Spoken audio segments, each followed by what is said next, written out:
All right, what's up?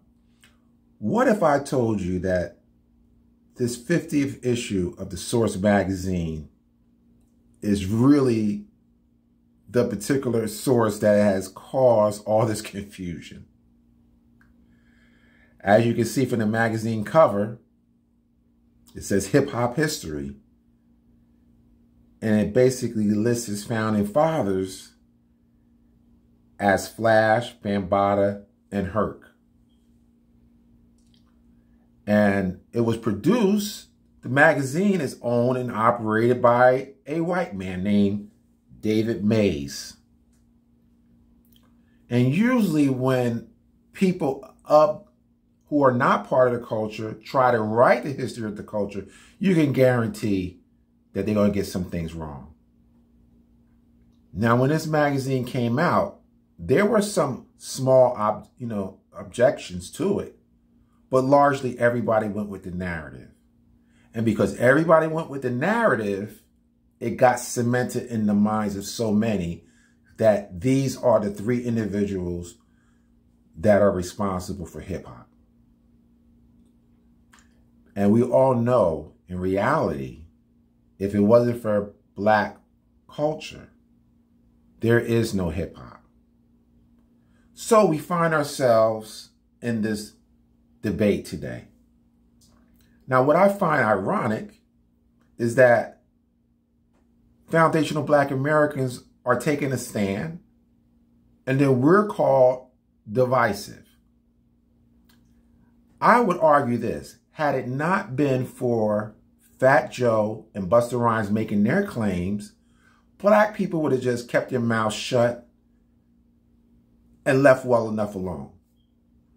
But when they decide to step out of pocket, that was too much for many of us, including me.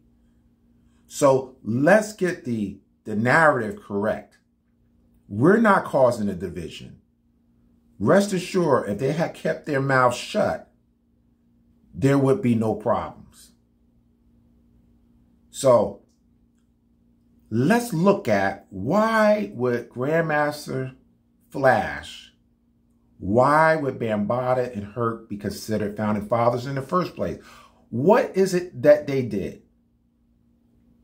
For the most part, we could all agree they were all part of DJ culture, right?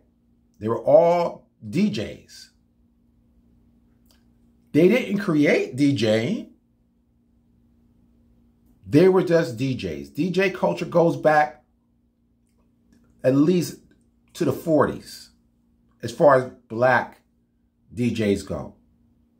So they didn't create DJing. So what did they create that one should consider them the founding fathers? All right, so let's look at Flash. Like I said, he wasn't a DJ. He was an innovator. He created the quick mix theory. That alone, does that mean that he should be a founding father of hip hop? Now let me make this anecdote. This is important. There is no hip hop in the 70s. Let me say this. These were just kids who were expressing themselves like all kids would do in any region of the world. Unlike, let's say, for example, DC. They had go-go around the same period. I'm sure they had a culture that was significant or relatable to that particular genre of music or artistic expression. You also, let's say in Chicago, you had stepping. There was a cultural element to that as well. In the South, you had the boogaloo. In the West, you had pop locking and the electric boogaloo.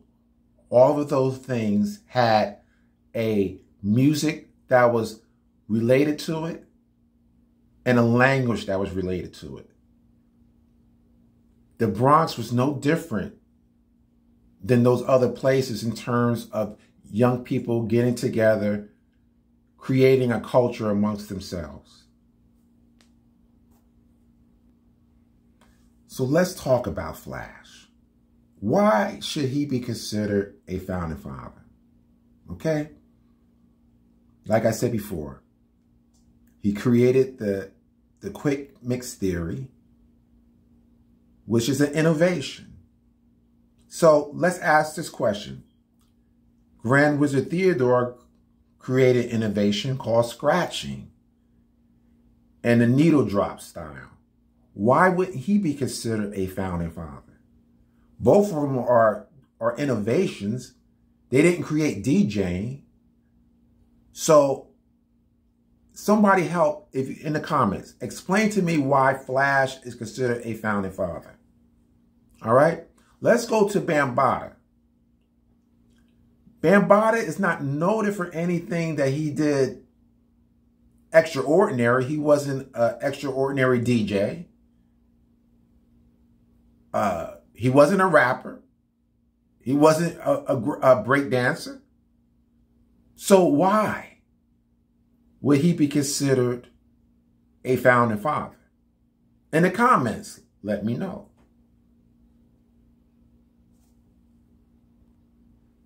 Now let's talk about Herc. The first thing people come up with when we talk about Herc and why he should be a founding father, they bring up his sound system. And they bring up the fact that he extended the breaks. Again, an innovation. He didn't create DJing. Keep in mind, there's no such thing as hip hop. So you can't say he was a hip hop DJ. They weren't playing breaks all night. They were playing disco as well, or dance music as well. All of it was interchangeable. All right? So let's not get caught up in, oh, he was a disco DJ. He was a hip hop DJ. No, all music was consistent. All the DJs pretty much played the same records. All right? It was just that Herc, he catered to the B-boys for a certain amount of time throughout the night. The rest of the time, he dealt with other people. People who want to slow dance. People who may want to hustle, or whatever the case may be. So there is no such thing as a hip-hop DJ or a disco DJ. Everybody was playing much the same records. So you might ask, well, why is he considered a father? And further to the point, why is 1973 the start of this made-up period called hip-hop in the 70s? Why does the history start in 73? It starts in 73 because this was the time B-boy, the phrase B-boy, was first coined by Herc. There are some YouTubers out here who are trying to say that hip-hop started in 75. To them, that's the beginning. Because they argue that the first time the word B-boy was ever, said was at the Hevalo in 1975. I'm going to prove that that's false. Here's an interview of Kool Herc when he mentions B-boys. Now, it's difficult to hear, so the caption will be playing. Closed caption will be playing. So just read the caption. I'm going to try to stop it where it says B-boy. And then I'm going to date that particular period that he's speaking of as 1973. Because he's going to mention 1520 Sedgwick Avenue in the party that he played for his sister. So let's go.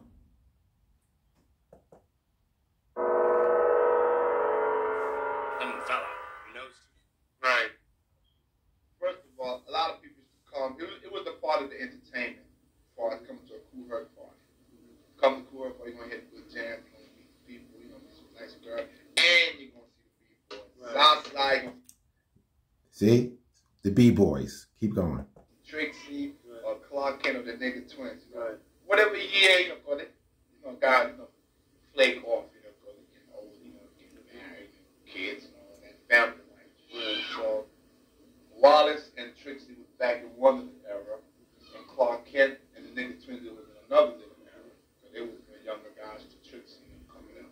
And Sasa, he still hung with him. He was like a veteran. Hung with Trixie and Wallace D. And still intimidate Clark Kent and the nigga twins. Right. And Are they really twins? Yeah, they are. And a guy called El Dorado Mike. I call it El Dorado Mike because he wears a lot of red. And, you know, at that time, it was a recognition. We still just call the name because these are the guys who we know. Right. We didn't know the whole party. And we noticed now people start getting jealous because we just called certain people's names. You know? Right. People used to come to the point just to see those people's names we was calling. Right. You know, because we started the easy, all the easiness, the easy that. Right. We started there. Mm-hmm. You know, my friend Coach was called a friend of mine, at least our friend, Easy Al. Mm-hmm. You know, after that was easy this, easy that. Right. And you know, and we took a chance. So it was your sister's party. Yeah. Where was it held? It was held in our building. I was living on 7th Avenue. Right. So it was held in her apartment? Or? No. My younger sister. My younger sister. This was the second girl. So it was held in your house? No, downstairs in the recreation room. Mm-hmm. So now you have the place. We all know about 1520 Sedgwick Avenue. That's 1973. This is why the history of this made-up culture starts in 73. And when I say that, I don't say it disrespectfully. I'm saying it because it wasn't called hip-hop then. Okay? So, not the quick mix theory, the extending of the breaks was not done until a little bit later. But the reason why I bring up 73 is because when the success of Sugar Hill Gang came along, right, there was this fixation and curiosity about what was going on in the Bronx. So when they come to the Bronx, what do they discover? They discover rappers, they discover DJs, they discover breakdancers. And the breakdancers that were in place at that time, we're talking like 80, 79, 80, 81, were largely Puerto Ricans. And that's because the brothers had stopped. A lot of the B-boys became rappers and DJs. They left breaking alone, and the Puerto Ricans picked it up around 77, 78, 79. That's confirmed. If you listen to Kaz, he says that. Charlie Rock says the same thing. That's when they largely picked it up. And it was through the stroke of luck that when Sugar Hill Gang, Rapper's Delight came out, they were in place. They became the face of B-boys. So when these reporters ask questions, well, where does this dance come from? They trace it back to Herc because he was the first person to coin the phrase B-boy in 1973. This is why the history always seems to start at 73. Now, we all have heard many times that Herc has always acknowledged that he got Black Americanized. So everything that he's pulling from in his creativity, for the most part, comes from foundational Black American culture. Let's play a little bit of it.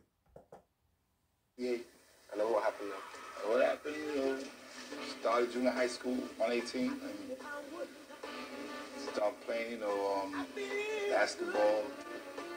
Started to go to different parties and like little church parties, not too far from where I live at. A couple other parties, you know, a place called the Rat Hole, and a place that's on 170th Street and 3rd Avenue. It's no longer there, but those are some early places that I got influenced as far as, you know, the American scene. And James Brown came to Jamaica one time, and he made that record, I Feel Good. And that right there, I was always imitating James Brown, always, and that kind of stuck. So what were you doing sidewalk? So it kind of stuck. James Brown and African American culture made a serious impact on his life. And the same is for Puerto Ricans, whether or not they want to admit it themselves or not. But that is the truth. See, the premise of this video is to demonstrate that it was rap music that is really the beginning of hip hop, is what sparked it all. And it's mainly because of Rapper's Delight.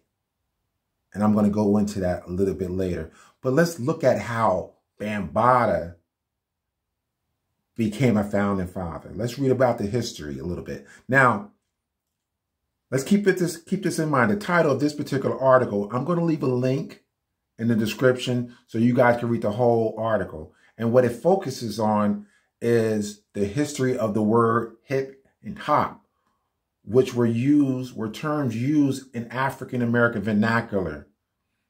It's not part of the vernacular of Puerto Ricans or Caribbean people.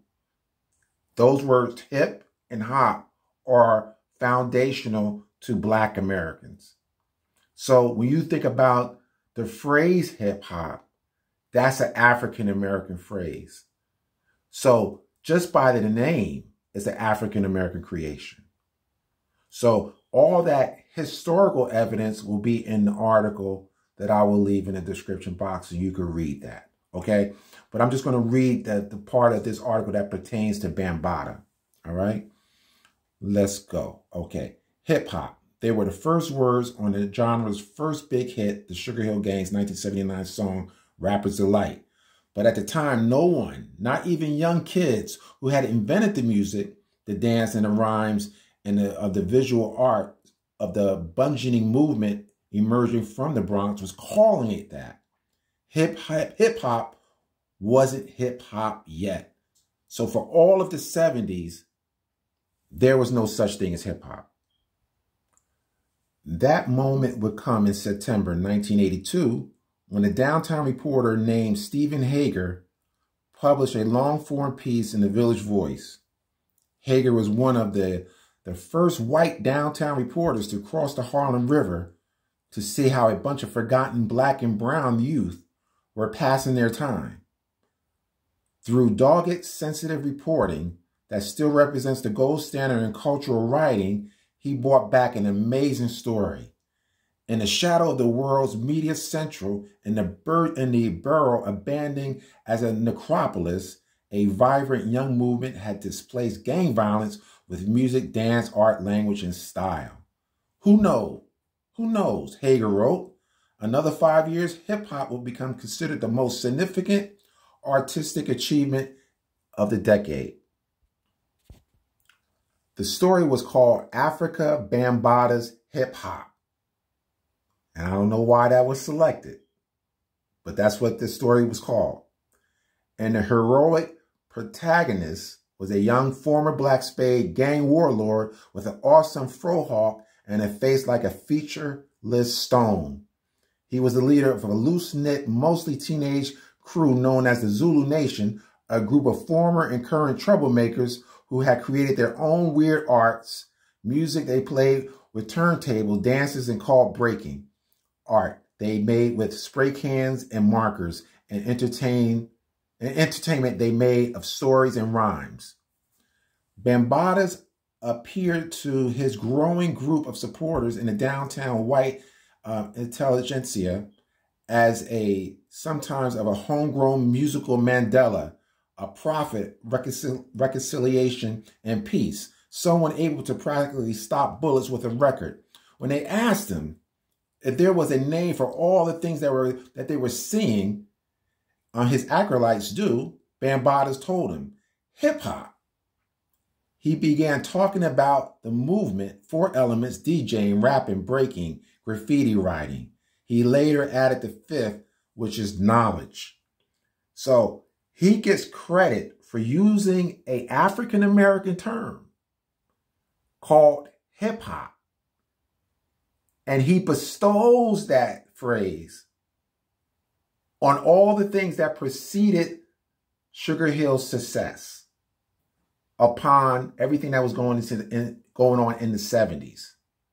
So this is why the history starts in the 70s. And this is why when individuals argue, oh, well, rap came later, because they're going off of this history that Bambaataa created. And then we all went for it. We just let it be. We all just said, okay, that's when it started. But in reality, it was rap music that opened the doors to everything that we know today as hip hop.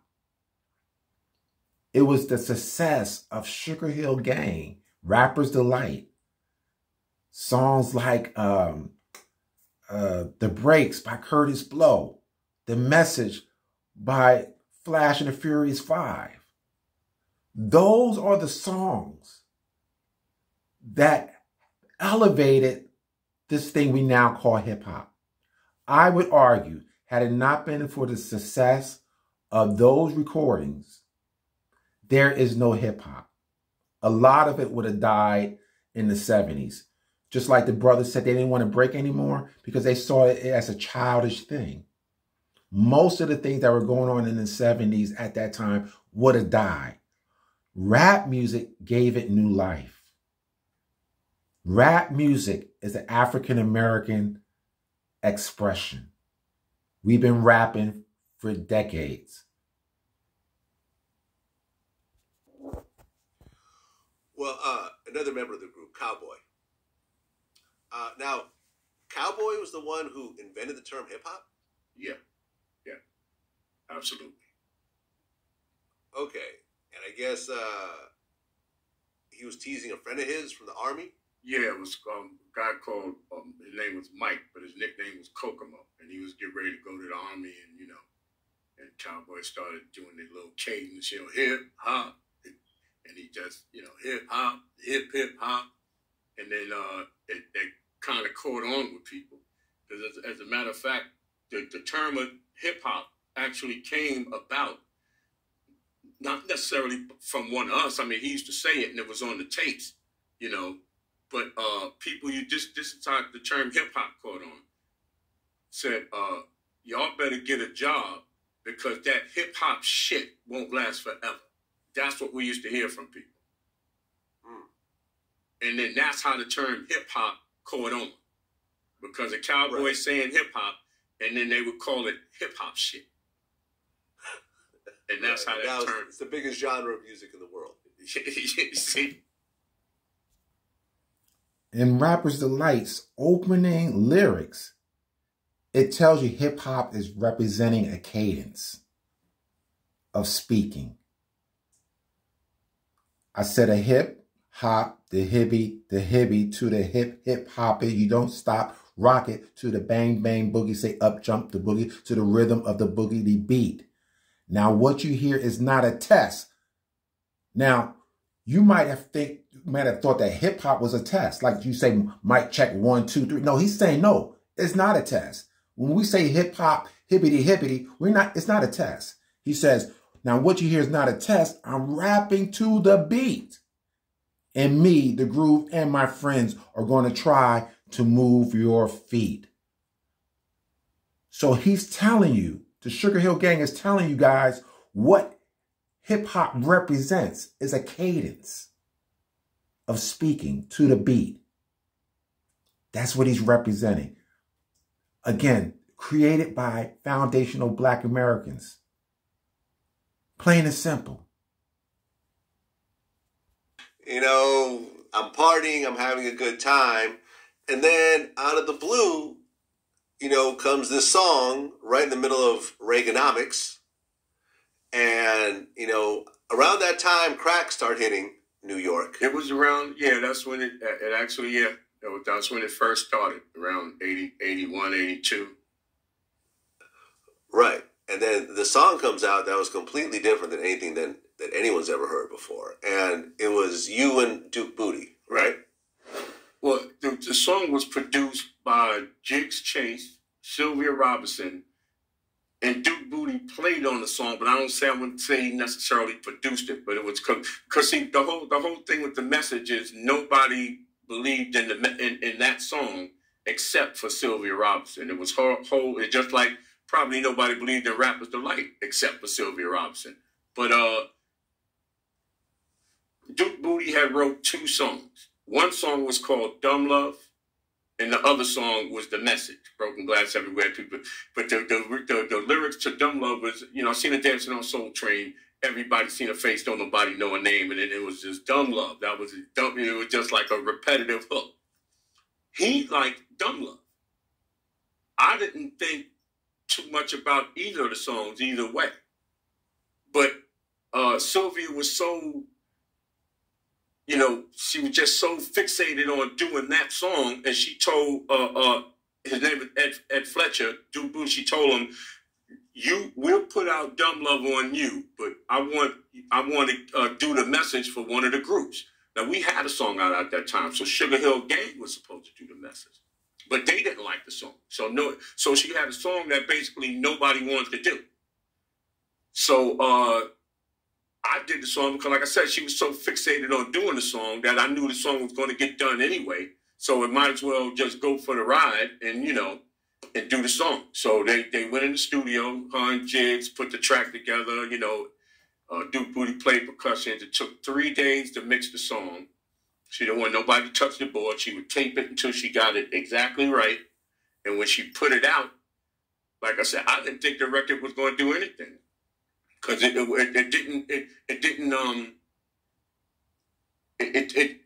didn't resonate nothing that was going on in the basic hip hop world. And we know the rest is history.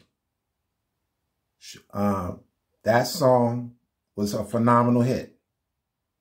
So Sylvia Robinson had the vision. She knew what she liked, and she knew what she wanted to hear. She's considered the mother of hip-hop, an African-American woman. Now, you have some people out there in YouTube world spends all their time trying to find any Caribbean link to our African-Americans icons. Just so happens her father is from St. Thomas.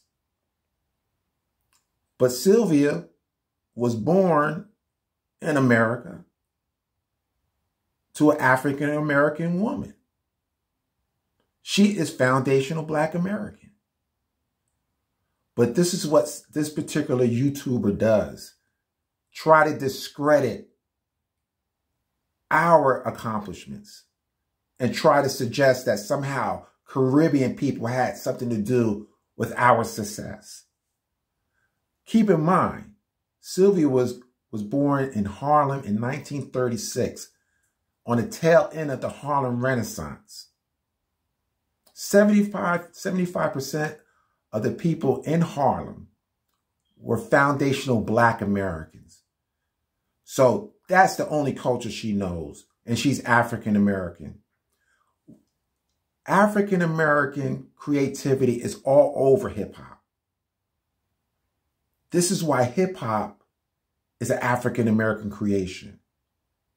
And rap is the vehicle that launched everything, which is another African American creation. As luck would have it, we do have some evidence of what the culture was like. Was it truly a conglomeration of all these different cultures? Or was it just a group of people assimilating to Black culture? Let's look at Wild Style. It was created in 81. And it came out in 82. There's a word I like to use, contemporaneous. This movie was closer to the events of the time hip hop was actually created. So you would think that this would give more of an accurate assessment of what the culture of hip hop was like. You would think so.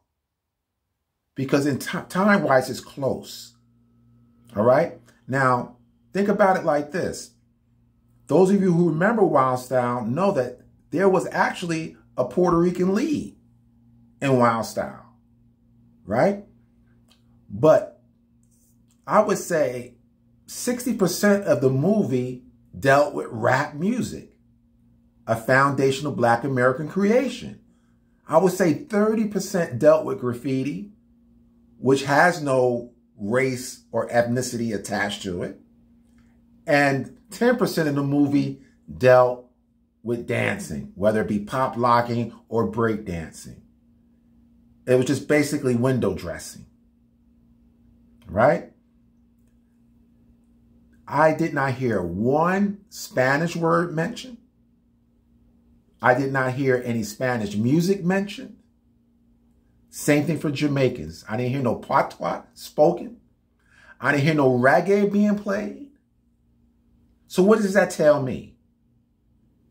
These were people assimilating to Black culture because Black culture was the dominant culture at the time. There's a reason why rap was the focal point of this movie. There's a reason for that. Because it was rap that brought the world's attention to what we now call hip hop. And you know how else I know? At the ending credits, they play Good Times. This was the producer's way of saying thank you to the success of Rapper's Delight and Chic for opening the doors so the world could see what these Bronx kids were doing. Thank you, African Americans. Thank you for giving us this gift we call hip hop. I'm out.